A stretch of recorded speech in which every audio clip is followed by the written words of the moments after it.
If you live in Florida, you know that when you woke up this morning, it was pretty cold outside. But look, let me tell y'all something. This ain't no laughing matter. Because this morning, when I woke up, it was 30-something degrees.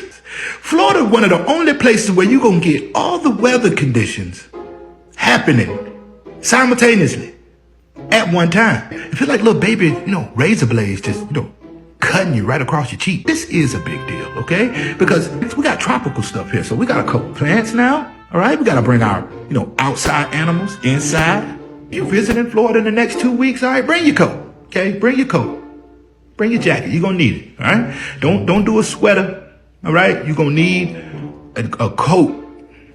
Welcome to winter diving in Florida. Not the warm, sunny southern Florida, but the frigid, freezing northwest Florida. Good morning, friends. We just pulled up the Two Georges Marina and we are getting ready to head out on the boat. This morning it was 33 degrees when I woke up, and it's probably about 35 degrees now. It's gonna be a little chilly today, but we're gonna go out, go after some lionfish going on the Manta and the Big Dog. Got the Shark Quest boat right behind me, right over my shoulder. It's been a minute since I've been in the water, since I got back from the Bahamas about a month ago. Let's go get on the boat, get our gear loaded up, and see if we can't get out there and get under the water.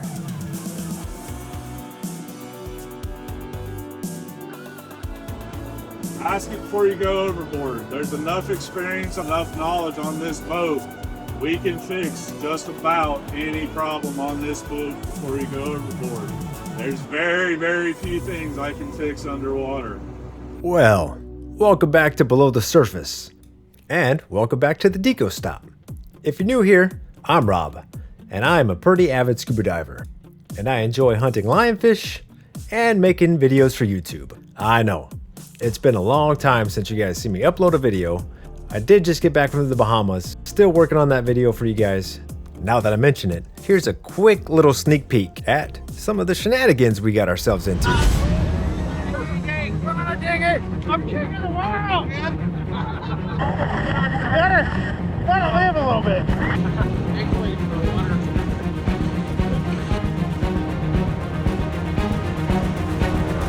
We had a pretty amazing trip on Blackbeard's liveaboard, but that's the problem with leisure diving and making videos. It's a little bit harder to come up with a story when you're just kind of diving. Unlike these lionfish hunting videos where you go shoot some lionfish, you come home, and you put all the footage together, and boom, there you go, instant success. My #1 hit, lionfish hunting. Now this dive was on January 12th, and though we live in Florida, the last couple nights, we've had temperatures down into the 20s. So the water in the Gulf is rapidly cooling. Makes no difference to me because I have my 901 series dry suit from Dive Rite, and this thing keeps me pretty warm. Unfortunately, not today, because right here, I just poked a hole in my wrist seal, and now I got a whole bunch of cold water pouring in. Regardless, I'm not gonna let a little bit of cold water ruin my dive and my chances to bring home some lionfish. I did learn a valuable lesson, and hopefully you guys did too. We were all taught at the beginning, stay off the bottom, don't touch stuff that you're not supposed to, and if you're in a dry suit, make sure that you don't touch your seals on stuff that's gonna rip them. Back at it. Now we're on the Manta. The Manta was sunk in January of 2023. January 15th to be exact. Almost 2 years to the day, we're diving on it. And after being down for 2 years, there's some pretty amazing fish on this wreck, in numbers that we haven't seen before. But you're gonna have to stick around to see what fish I'm talking about. You'll be surprised too. I haven't seen so many of this species of fish since I was diving out in West Palm. So it's kind of exciting to see it here in the Gulf, right at my back door. I'm gonna tell you guys a story. We were supposed to dive this wreck and the Big Dog. When we checked the weather forecast leading up to this dive, the weatherman said that we were supposed to have 1 foot swells every 6 seconds. Some pretty light rollers. Well, wouldn't you know, the weatherman was wrong again, and we were looking at 3 to 4 footers every 3 to 4 seconds. As you can see, I have to pull myself along the wreck in order to make it all the way around, because right now the current is ripping around the Manta. Needless to say, the conditions were not ideal for us to stay out offshore. So we decided the next dive we're going to come in near shore and hit up the brown barge. I didn't do that dive because after this one, I was pretty flippin' cold. I did get my lionfish, and I gotta make this video for you guys. So, the day wasn't a complete bust, even though my dry suit ripped. Well, you can't win them all.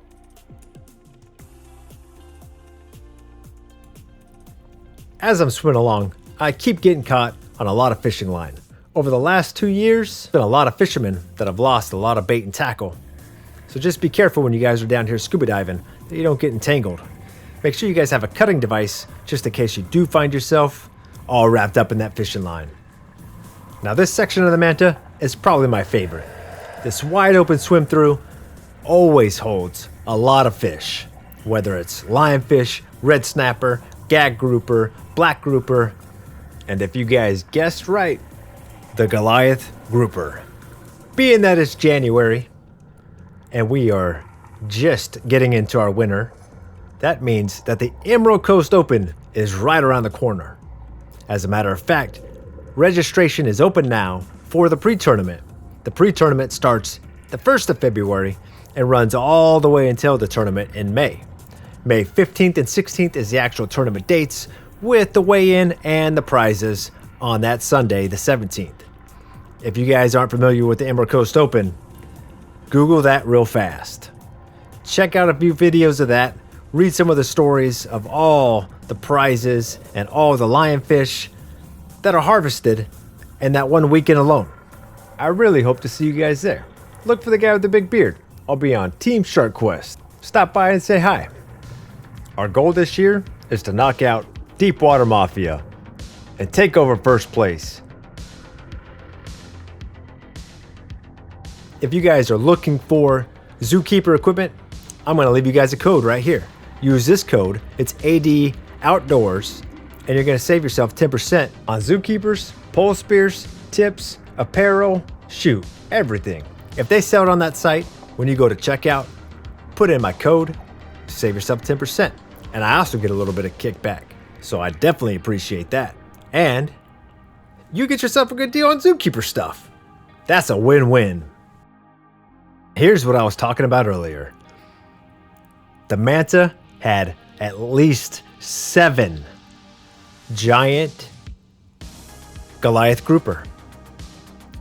Normally, we'll see 1 giant Goliath grouper and then maybe a smaller one. But we have never seen 7 Goliath grouper on one wreck in the Gulf of Mexico off of Destin. At least not that I know of. And a lot of other guys that are pretty familiar with this area agree with me as well. Now that's pretty compelling evidence that the artificial reefs that are sunk in the Gulf of Mexico significantly boost the biodiversity.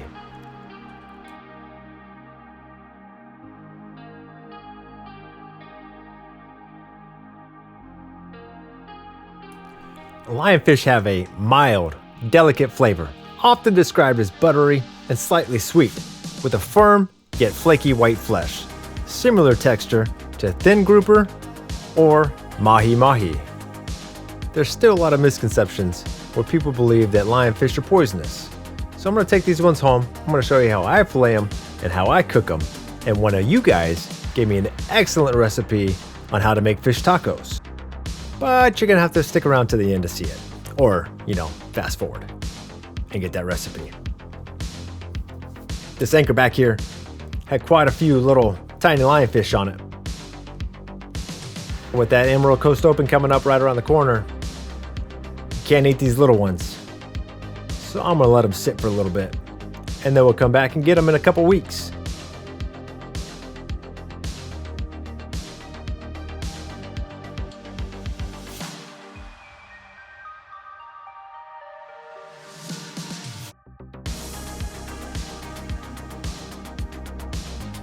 I'm getting pretty close to my NDL.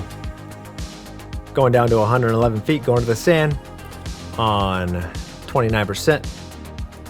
You don't get to stay around for too long before you got to start coming back up.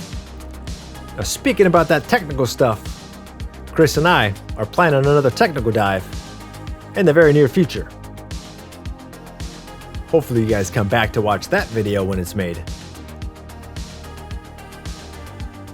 I really enjoy doing those technical diving videos, being that I'm a new technical diver.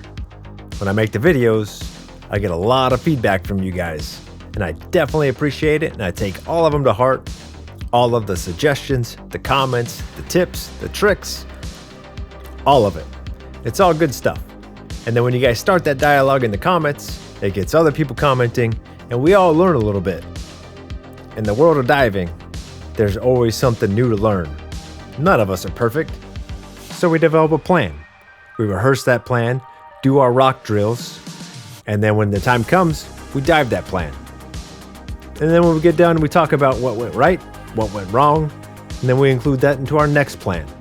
And through that repetition, we eventually chase perfect. May never get to it, but you better believe we're gonna try.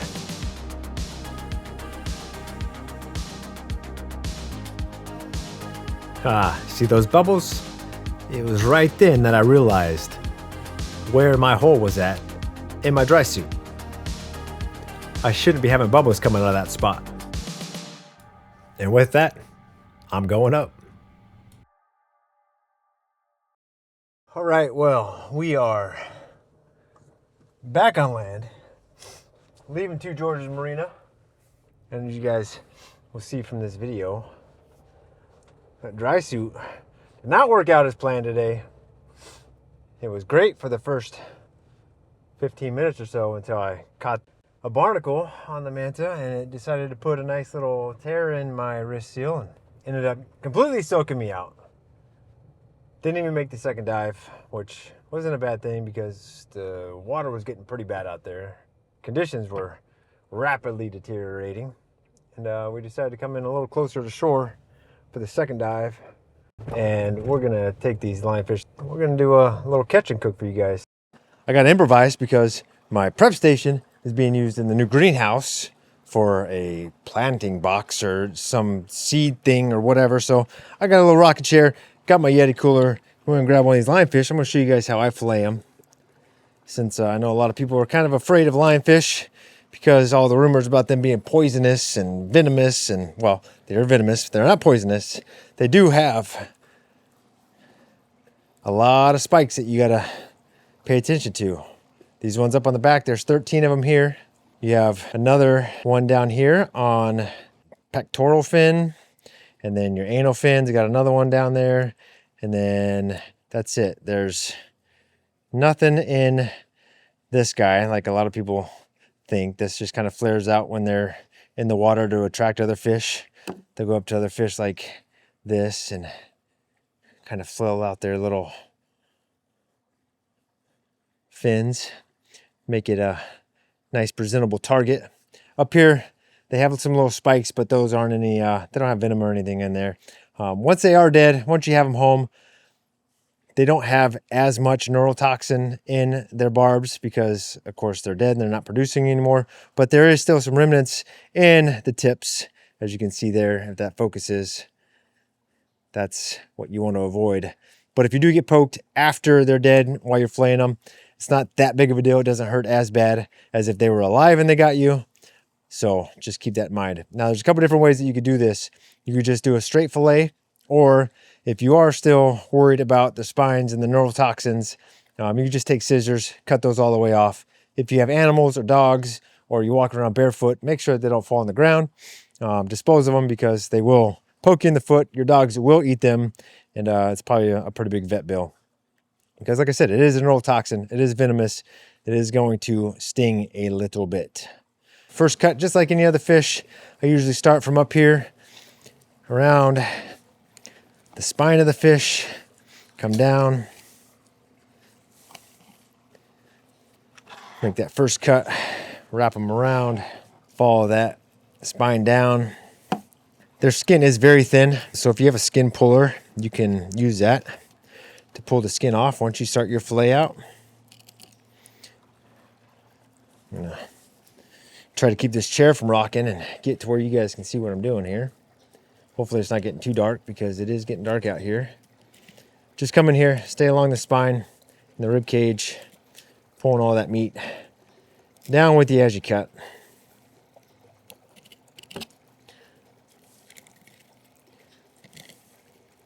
Now, before you take this fillet all the way off, you can flip them over and do the opposite side so he's not lopsided. And then down through the tail. These guys make such good fish tacos and a whole bunch of other stuff. I don't really know how to cook fish, so I always just cook fish tacos. If you guys want to leave me an idea down in the comments on how you guys fillet these guys out or how you cook them up, I'm always willing to try something new. Although a fish taco is hard to beat. There you go.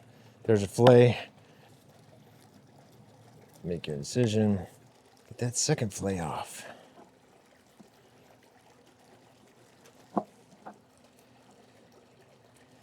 And that, my friends, is how you fillet a lionfish. If you guys are interested in hunting lionfish and you're down in the panhandle area, down towards Destin or Gulf Breeze, come out with us. Come over to Gulf Breeze, stop by the shop, stop by Shark Quest, sign up for a dive, come out and shoot some lionfish. Hunting these lionfish, it's a pretty fun way to spend a dive. We're never going to get rid of all the lionfish. We can try to control the population a little bit, but there's so many. The females lay a couple million eggs. If even 1% of those make it to adulthood or even juvenile, I mean, you can do the math on that. We're never going to get rid of them. However, we can have fun shooting them, having competitions, doing all that fun stuff. Speaking of competitions, the Emerald Coast Open pre-season registration is open now. The Emerald Coast Open is a huge lionfish tournament. If you guys are unfamiliar with it, check it out. Google it real fast. Emerald Coast Open Lionfish Tournament. And you'll see how awesome that tournament is. The pre-season starts in February. The main tournament is middle of May. It's a 2-day tournament, Friday, Saturday, with a weigh-in on Sunday. And a huge raffle. You get a raffle ticket for every lionfish you turn in during the pre-tournament. 2 raffle tickets for every lionfish you turn in during the tournament. There's so many prizes there. I mean, it's insane. It's just a good time even if you don't shoot lionfish, if you just want to come hang out. I got this recipe that I'm going to use tonight from Howard Chalmers. And we got all the good stuff inside already kind of sitting and marinating. And here's that recipe from Howard. Got some pineapple, some cilantro, some lime, got some red onion, and what else did I put in there? Oh yeah, jalapeno. And then also got some feta cheese and some lettuce and some salsa to go on these guys. So let's get them on, get this ketchup cook finished, and we're gonna eat some good food tonight. That's kind of like restaurant quality. Mm-hmm. I like that. It's very sweet. Wow, these things are really good. Thanks, Howard, for the recipe. Definitely going to put this one in my cookbook. For everybody else, leave a comment down below. How do you guys cook it? How do you guys eat it? And maybe next time we won't do tacos, we'll do something else. Whatever you guys tell me to make. Could be a thing. Could be like the Deco Stop Chef's Corner. Yeah, I like it. Anyways, I will see you guys on the next one. Regardless of what the weather's like out there, get out there, go blow some bubbles.